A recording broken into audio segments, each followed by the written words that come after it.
Hi everybody, it's Martin from the Washboard Resonators. On this video, we'll look at 10 key old-time resonator players. So I'm going to look at players that were active when National, the original company, was first in business. They went out of business in 1942. So we'll look at players that were active then. And what I'll do is I'll just share with you, 10 players. I'll give you a little bit of information about them.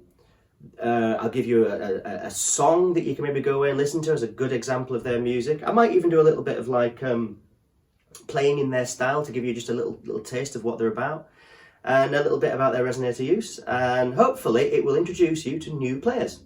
So let's start at number one, the OG in so many senses. This is a chap from Hawaii called Saul Hoopie. I might be pronouncing that wrong. We did do a video actually about this person and how they were the first ever person to record with a resonator. He was probably like the Jimi Hendrix of his day, a world-renowned virtuoso guitar player. He played in the Hawaiian style.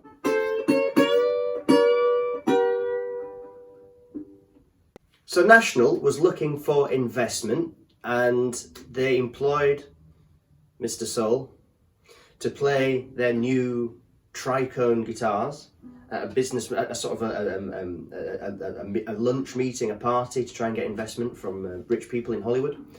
And they gave him a guitar as part of his payment. And in October of 1926, he went into a recording studio and he recorded two songs. He recorded Farewell Blues and Stackerlee Blues. Number two, it's one of my favourites of all time, Tampa Red. Born in Georgia in 1903, he was born Hudson Woodbridge, which is a great name.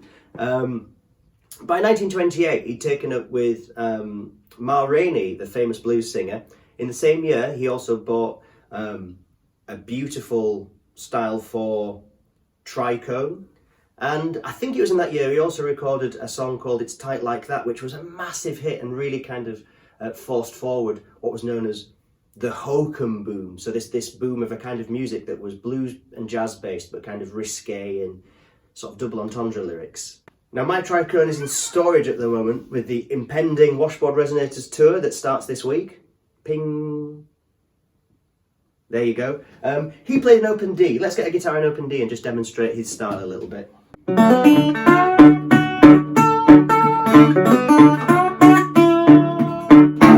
Awful lot of muting behind the bottleneck and also with his right hand. At number three, it's one of just come on, one of the kings of this stuff. It's Sunhouse. Just a fascinating character, torn throughout his life between being a sanctified singer and a minister for the church, and also being a blues singer and singing, that kind of ungodly music. I think he just went wherever the money was. So in 1930, his friend, Charlie Patton, took him to Wisconsin to record some songs. And he didn't use a resonator then, he used a normal kind of flat top guitar. But you know what, those records kind of did okay and became like collector's items. We then know that as the 30s went on, he played a lot with Willie Brown through Mississippi. He knew Robert Johnson, taught him, some of his particular style, which Robert Johnson turned into a lot of his own songs. And he played a resonator when he was out doing those gigs. Then when he was discovered in 1964, I think it was the guitar player from Canned Heat. He kind of taught Sunhouse his old songs and found him a resonator so he could kind of go back out on the folk and the folk circuit, the coffee house circuit. And from what I understand, he was making more money in one gig than he was making as a janitor in a school. For me, Death Letter Blues is a key song of his. There's some great videos recorded in Europe in the 1960s when he's an alcoholic basically. And his guitar playing's the guitar playing of a drunken man, but his singing is some of the best in all of bluesdom. To play his style, you basically want to be an open G. And he does a lot, he basically uses this lick a lot.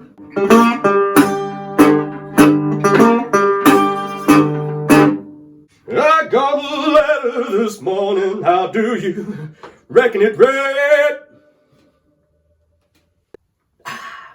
So before we get to number 4, and a very rare British entry for this, do just take some time to go and subscribe and leave a comment.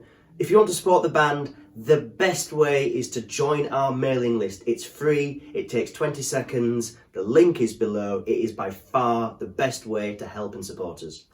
So here at number 4 is a guy called Max Miller, who really was probably, if not the most famous, then one of the most famous British entertainers of the 1930s and 40s. And his kind of act was that he came on and did gags, and he played a character, and that character was what we call in Britain a kind of door-to-door salesman, or I think in America you might say like a correspondent, so a guy that went door-to-door selling wares. We're talking about a guy that could sweet talk housewives while the husband was away at work. So these guys had a reputation in society then for being these you know, they were very visual people that people of that era could really relate to. And his thing was to be cheeky and to play the part of a larger than life one of those. So he'd sing songs with the pit orchestra, and he'd also do the odd number on his beautiful 14 fret national Duolian from 34-35. Now I'm such a fan of Max Miller, I've got all the kind of books about him, DVDs. I really love his kind of, I find he's a great window back into that particular era and that time. Well, I've figured out that his guitar was owned by a British actor called Roy Hood, who was a big fan of Max Miller, and I heard about that. Now, I tracked that guitar down with the hope of like having an audience with it, and I just never had the confidence. So what happened was, my friend Silky, who is a stand-up comedian, and he lives here in Leeds, he has a friend who's a photographer who has photographed every big British comedian you can think of. And I was talking to Silky about this, Paul Silky White. I said, oh, my pal, the photographer, he'll know, he knows everybody. So he texted him and he said, do you know, have you got Roy Hood's number? And he came back very quickly and said, yeah, here it is. Is it for your friend? It's for a friend. Yeah, here it is. He said, what's it about? He said, oh, a friend of mine is really interested in a guitar he's got that belonged to Max Miller. And he was like, yeah, great, yeah, just get in touch with him. And then I was like, I had this number and I was like, I just didn't have the heart. And I knew Roy Hood wasn't well. He's passed away since. I don't know where the guitar is, but I just wanted to see if I could get at it, get it, sell everything I've got in this room and try and buy it, you know, just to sort of have that piece of history. So, gosh, so close yet so far. I won't demonstrate because he just did some sort of twee songs. If you want to hear what he's about and hear his Resonator in action, then there is a video on YouTube which is it's just called Live Part 2, and he starts playing his Resonator at 5 minutes and 25 seconds. So at number 5, it's probably my favourite, it's Blind Boy Fuller. So he's a big influence on the washboard resonators with that kind of Piedmont style of playing. You think of it as kind of like, almost like piano, sort of ragtime piano transferred to guitar. Well, he started recording in 1935, and all his songs were recorded on one of 2 resonator guitars. So 35 through to about 37, he's playing a 12 fret Duco finished Duolian, and then by about 37, 38, he starts playing one of those 14 fret, what they call piano grain brown finish ones. And then very sadly, he died in 1940, having recorded about 125 songs. If I was to recommend a song that I think you should hear, I think Step Up and Go is just amazing for many reasons. Here it is on 78, so I can play it on my gramophone when I've had one too many sherries or brandies. So most of his playing is in standard tuning and is kind of piano based. You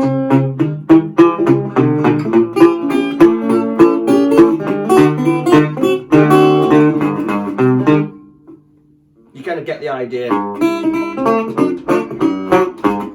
Very nice little parts. At number 6, it's your favourite lusty, bisexual gospel singer, the one and only Sister Rosettathorpe.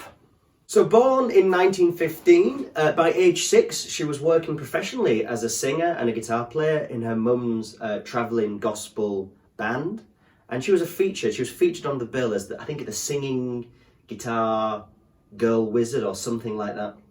In 1938, she jumped ship and she did some quite risque songs, fronting a jazz orchestra.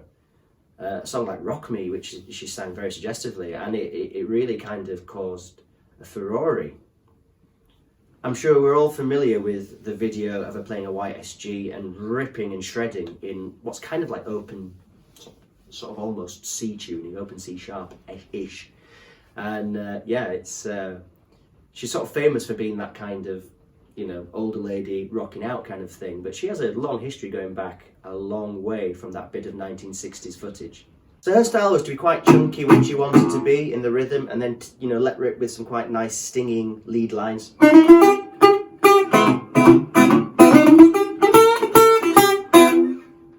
Ish. In terms of the Resonator, if you ever see pictures of her throughout her career, her guitar use is almost like a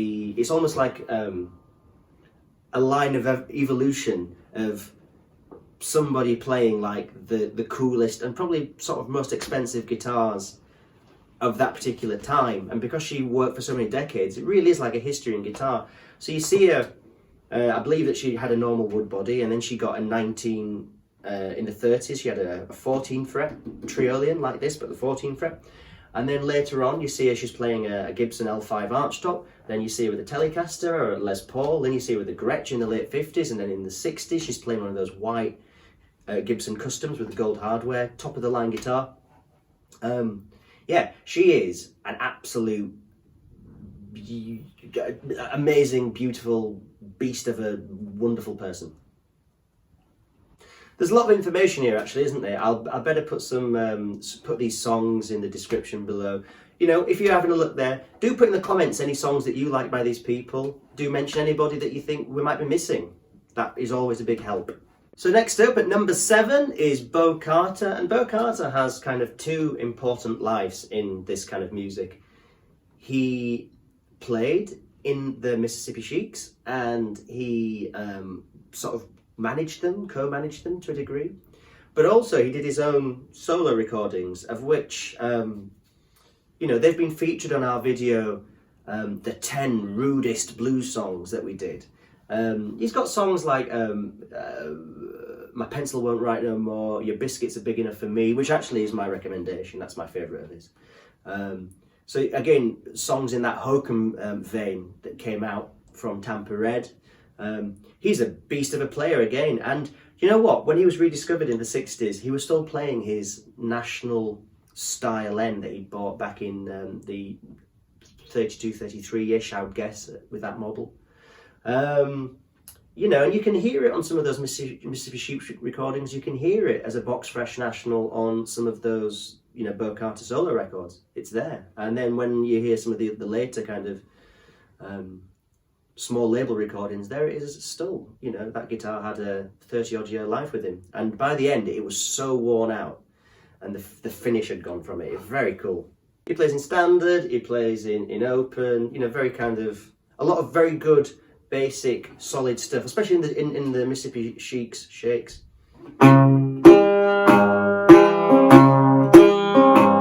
He's very good at pumping through that bass. At number 8, we've got an Argentinian man, and a guy called Oscar Alemàn. Not sure how to pronounce that one as well. So born in 1909, by about the age of 6 and 7, he was playing in his parents' band, playing like a kind of ukulele-esque instrument. And at the age of 10, his mum died, and then his dad committed suicide. So by age 10, he was orphaned. And that's where he took up a life then, where he kind of taught himself guitar, he busked. Then he ended up in Paris as the musical director and guitar player for Josephine Baker, the super famous African-American dancer. And in Paris, he met Django Reinhardt. Now at this point, what's really interesting about this guy is he's playing a Tricone guitar, Style 1 Tricone, and he's one of these guys that, you know, he'd heard Louis Armstrong records, and he tried to figure out those horn parts on the guitar. So he's one of the first guys that plays guitar single line like we now think of in the modern world as being like guitar soloing.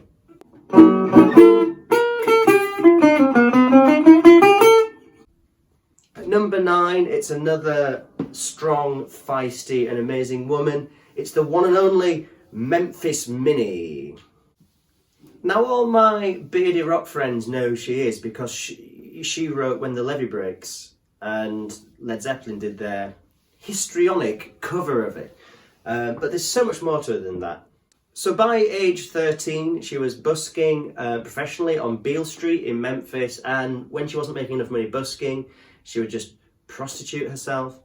So she ended up with all the gold teeth and all that kind of stuff, you know. She was probably in various ways making good money. But then eventually, sort of by the 30s, she was a big name recording star for Vocalion. And you'd see her name in the Chicago Defender newspaper a lot, and concerts advertised a lot. And a lot of her style at that time is based around playing with her husband, Kansas Joe McCoy. There's a picture of him with a Tricone about this time, so you can only assume she had access to a Tricone. But on a lot of their classic recordings, she is playing a Triolian, a steel-bodied Triolian guitar, and her husband is playing lead electric guitar kind of behind her, doing all the little fill bits. If you want to listen to a song of hers and hear the Resonator in all its glory, I think Chickasaw Blues is one of the best examples of a Resonator recording from the 1930s. It's a really clear recording. It's a great song. Her kind of commitment to the vocal and it's her against another woman. It's a great performance, but she takes a solo in it where I can't remember it now. I did work it out years ago, but it's a complete solo, and it builds.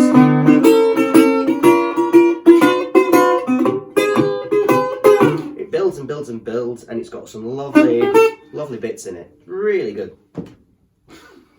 That was a terrible version of that playing. She does a lot of really good chunking rhythm.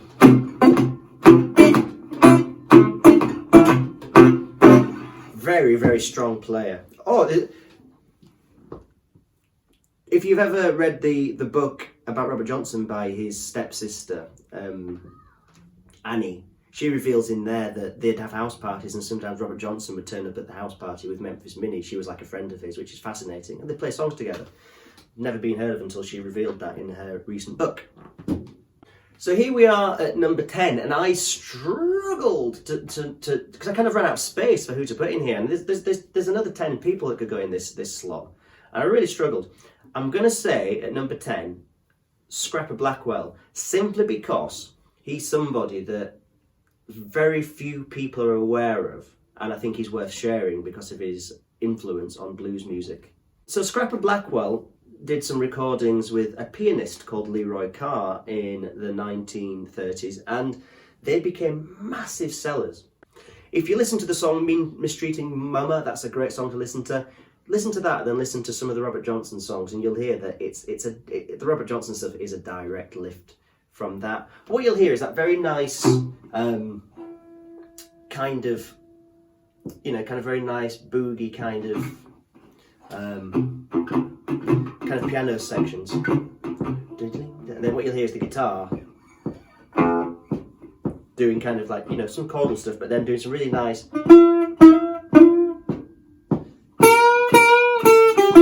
infills. And he's got a very interesting technique as Scrapper Blackwell, because he has a way of like doing bends that are sometimes a little bit out of tune with some very nice vibrato on his, flat fretboard. Triolian, exactly the same as this, flat cut F-holes, so probably a 30, or a 31, 32, possibly a 33. Yeah, very, very, very nice, tasty playing. He was rediscovered in the 60s, and apparently he was very hard to work with. Like, he was very embittered, and difficult and hard to deal with. But some of his 60s recordings are stunning. I think he just plays like a K flat top guitar or something, but beautiful, beautiful tones and playing and singing. Really, really amazing. So there are 10 players that I hope help you guys. Have I missed anybody? Well, yeah, there's a whole bunch out there. I struggled with where to put Booker White, but I felt that some of the other people were worthy. We've all seen Booker White. We've all seen that video where he does that. It's one of the greatest things ever to see. It's another one which people send me. That they must find it on YouTube, and then it gets sent to me by just people that aren't even into blues music. Oh, Martin, I've just seen this, and it's like probably twice a year I get that sent to me, and it's, you know, by cousins or people I went to school with, and it's like, that looks like that guitar that I've seen you playing. It's like, that's it, and that's great to know that his music goes on there. We all know the Booker White story. He went to prison. His guitar sold recently for £100,000. Very, very interesting. But look, there's some other names here I'll just throw out at you now from my notes. Apparently Blind Willie Johnson played a Resonator later on, and I'm going to have to go and check that out. Actually, I forgot about that, and I was thinking about it, so I'm going to have to go and check that out again. There's a very famous picture of Peter Wheatstraw, who was actually a pianist with a beautiful Resonator guitar. We've all seen that picture. It's a really famous kind of picture that goes around. The Devil's Son-in-Law, and don't forget Bumblebee Slim, who, you know, for whom almost nothing is known about, but there's beautiful pictures of him with his stylo, looking absolutely magnificent. So, you know, there's so many people. You know, I looked through the mark making book before I set the camera up, and there's just, look at the mark making book, buy the mark making book. There's dozens of players, hillbilly players, country players, bands, people in that book, featured between the guitars. So do check that out if you want to know more. So do tell us who we've missed. Put the comments below. Do suggest anybody for the 1942 up to the modern day times video. There might be some people you want to suggest for that. I keep thinking of people that the list now is up to about 30 of people I think I can share there, and there's more, I'm sure. So do contribute to that. That really helps us. In the meantime, thank you very much. My name is Martin, and if you've made it this far, you are mental. But thank you for making it. So yeah, like, subscribe, join the mailing list, and we hope to see you all again here in the internet soon.